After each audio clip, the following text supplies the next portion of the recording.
اعوذ باللہ السمیع العلیم من الشیطان الرجیم بسم اللہ الرحمن الرحیم۔ سورت بنی اسرائیل کا نظم جلی۔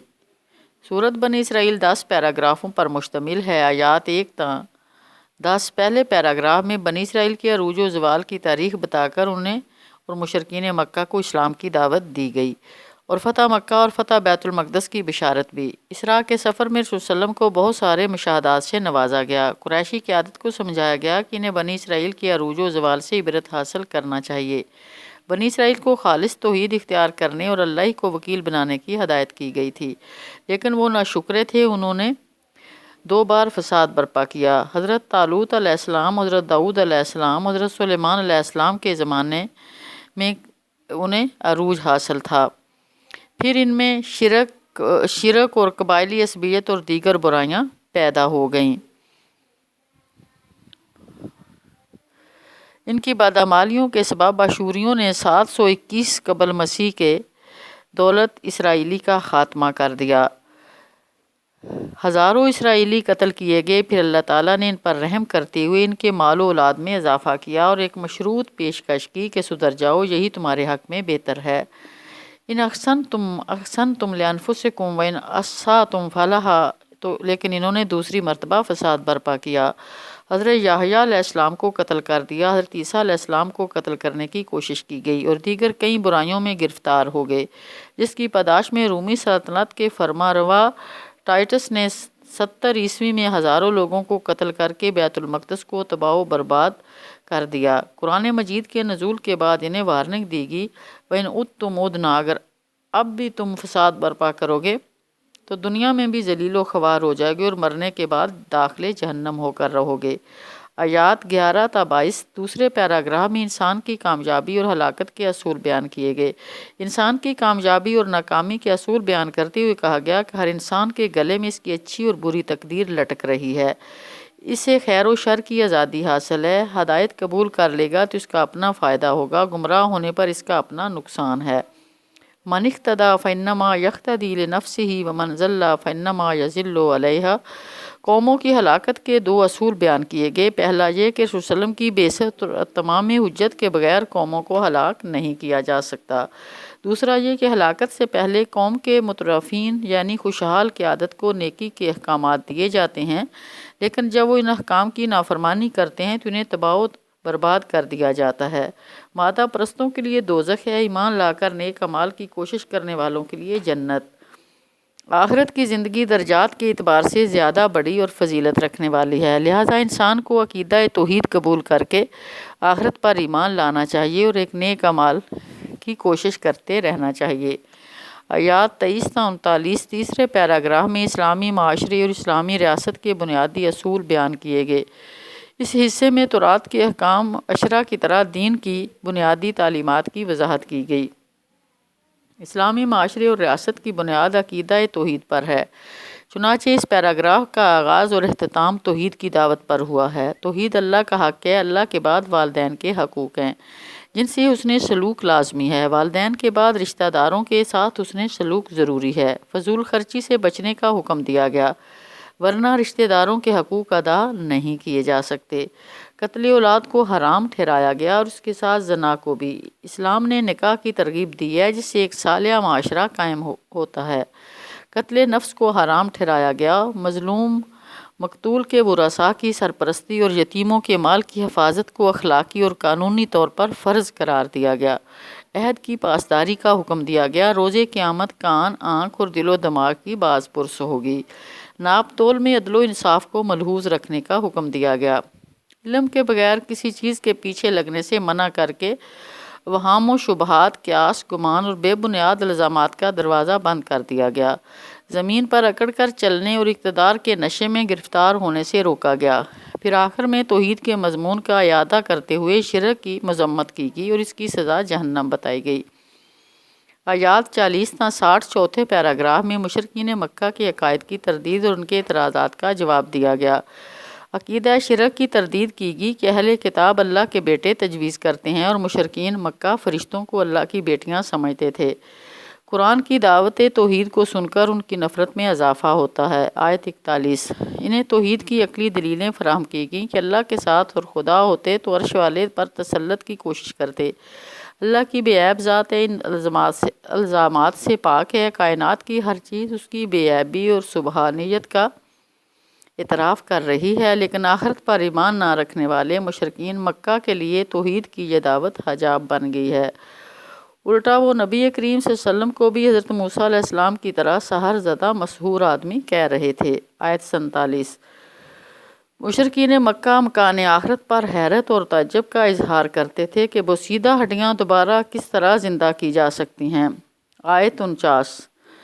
انہیں عقلی جواب دیا گیا کہ تم پتھر ہو جاؤ یا لوہا یا کوئی اور چیز، راکھ، مٹی، دھواں، وہی اللہ جس نے تمہیں پہلی بار پیدا کیا تھا دوبارہ پیدا کرے گا۔ اچھا، اور پیدا کیا دوبارہ پیدا کرے گا۔ انہوں نے پوچھا کہ کب؟ بتا گیا قیامت قریب ہے۔ مشرکین مکہ کو بتایا گیا کہ اللہ تعالیٰ ان پر رحم بھی کر سکتا ہے اور ان پر عذاب بھی نازل کر سکتا ہے۔ اللہ ہی وکیل ہے۔ رسول صلی اللہ علیہ وسلم کو ان پر وکیل نہیں بنایا گیا۔ انہیں تاریخ سے سبق لینے اور ہلاک شدہ اقوام سے عبرت حاصل کرنے کا مشورہ دیا گیا۔ فرشتوں اور من دون اللہ کے بارے میں وضاحت کی گئی کہ وہ کسی آفت کو ٹال نہیں سکتے، بلکہ وہ خود اللہ کے وسیلے، تقرب اور اس کی رحمت کے امیدوار ہیں۔ سفر اسرا اور زقوم پر مشرکین مکہ کے اعتراضات کا جواب دیا گیا کہ جن کے لیے آزمائش اور فتنہ ہے۔ آیات 61 تا 70 5ویں پیراگراف میں ابلیس کے اعدام اور بنی آدم علیہ السلام کی تکریم و تفضیل کا بیان ہے۔ ابلیس نے جو ایک جن ہے جسے خیر و شر کی آزادی عطا کی گیا، غرور کا مظاہرہ کرتے ہوئے آدم علیہ السلام کو سجدہ کرنے سے انکار کر دیا کہ وہ مٹی سے پیدا کیا گیا ہے۔ آدم علیہ السلام کی تکریم اور فضیلت پر حسد کرتے ہوئے اس نے عہد کیا کہ وہ آدم علیہ السلام کی اولاد کی بے حقنی کرے گا۔ اس کے جواب میں اللہ نے فرمایا کہ تیرے تمام پیروکار داخل جہنم ہوں گے۔ اللہ تعالیٰ نے ابلیس کو چیلنج کیا کہ تو اپنے شور و غوغا سے استفزاز یعنی انہیں بے دخل کرنے کی کوشش کر لے۔ نمبر 2، اپنی پیادہ اور سوار فوج سے حملہ کر کے دیکھ لے۔ نمبر 3، ان کے مال اور اولاد میں ساجی بن کر دیکھ لے۔ نمبر 4، انہیں آرزوؤں کے جال میں پھنسانے کی کوشش کر لے۔ ان عبادی لیس لک علیہم سلطان، میرے خاص بندوں پر تیرا کوئی زور نہیں چلے گا۔ سبحان اللہ۔ وکیل یعنی کارساز اور با اختیار ہونے کے لیے اللہ تعالیٰ کی ذات کافی ہے۔ انسان کی ناشکری کا ذکر کیا گیا کہ اللہ تعالیٰ کی نعمتوں اور قدرتوں کو دیکھنے کے باوجود وہ اسے اختیار اور وکیل نہیں سمجھتا۔ حالانکہ اللہ تعالیٰ زمین میں دنسا سکتا ہے، طوفانی ہواؤں سے ہلاک کر سکتا ہے، غرق کر سکتا ہے۔ بنی آدم علیہ السلام کی تکریم اور فضیلت، بنی نوع انسان کی فضیلت اور تکریم بیان کی گئی۔ اللہ تعالیٰ نے خشکی اور پانی میں سواریاں عطا کیں، پاکیزہ رزق دیا اور اپنی بہت سی دیگر مخلوقات پر نمایاں فضیلت عطا فرمائی۔ آیات 71 تا 77 چھٹے پیراگراف میں رسول صلی اللہ علیہ وسلم کے خلاف استفزاز فی الارض کے منصوبوں کی ناکامی کی بشارت کا تذکرہ۔ اس حصے میں قریشی قیادت کی چال بازیوں کا ذکر ہے کہ وہ رسول کریم صلی اللہ علیہ وسلم کو مکے سے استفزاز یعنی بے دخل کرنا چاہتے ہیں۔ انہیں خبردار کیا گیا کہ روز قیامت قیادت کا احتساب ہوگا۔ ہر قوم کو اس کے امام یعنی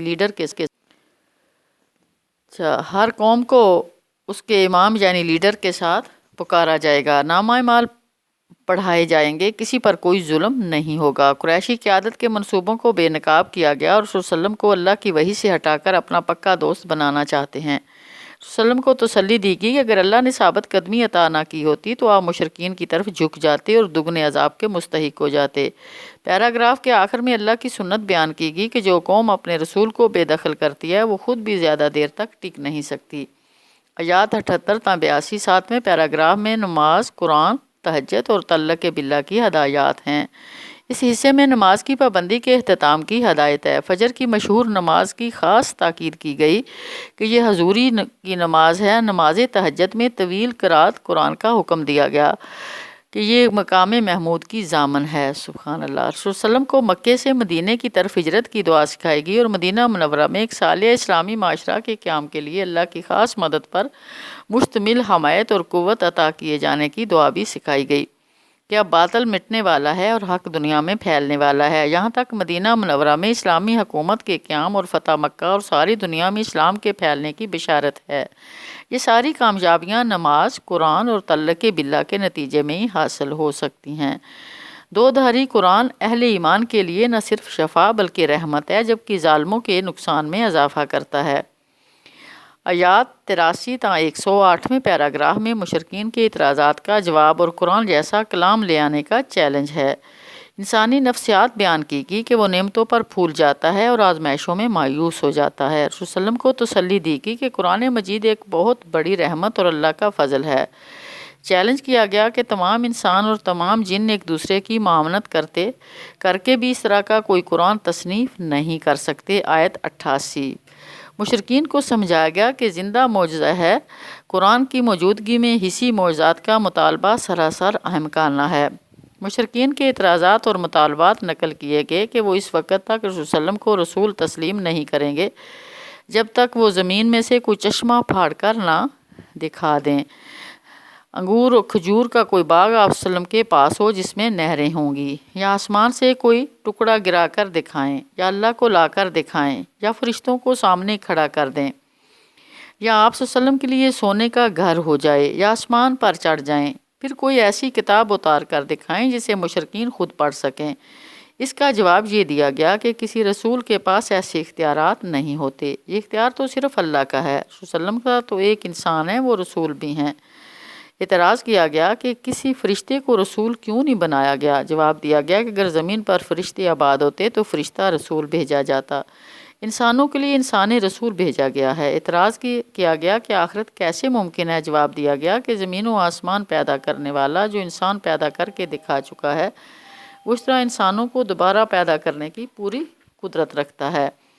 آیات 101 تا 104 نویں پیراگراف میں قریشی قیادت کو بتایا گیا کہ ان کے رویے بھی فرعون کی طرح ہیں۔ اس پیراگراف میں قریش کے لیڈروں کو دھمکی دی گیا کہ فرعون کی طرح ان کی بھی شامت آ سکتی ہے۔ ان کے رویے بھی رسول اللہ کے ساتھ بالکل اسی طرح کے ہیں جس طرح فرعون کے رویے حضرت موسیٰ علیہ السلام کے ساتھ تھے۔ حضرت موسیٰ کو بھی سحر زدہ مسحور کہا گیا تھا۔ آیت 101۔ فرعون نے بھی حضرت موسیٰ علیہ السلام کے استفزاز میں عرض کی کوشش کی تھی، یعنی انہیں زمین سے بے دخل کرنے کی کوشش کی، لیکن اللہ تعالیٰ نے اسی اور اس کا ساتھ دینے والی فوجوں کو غرق کر دیا۔ آیت 103۔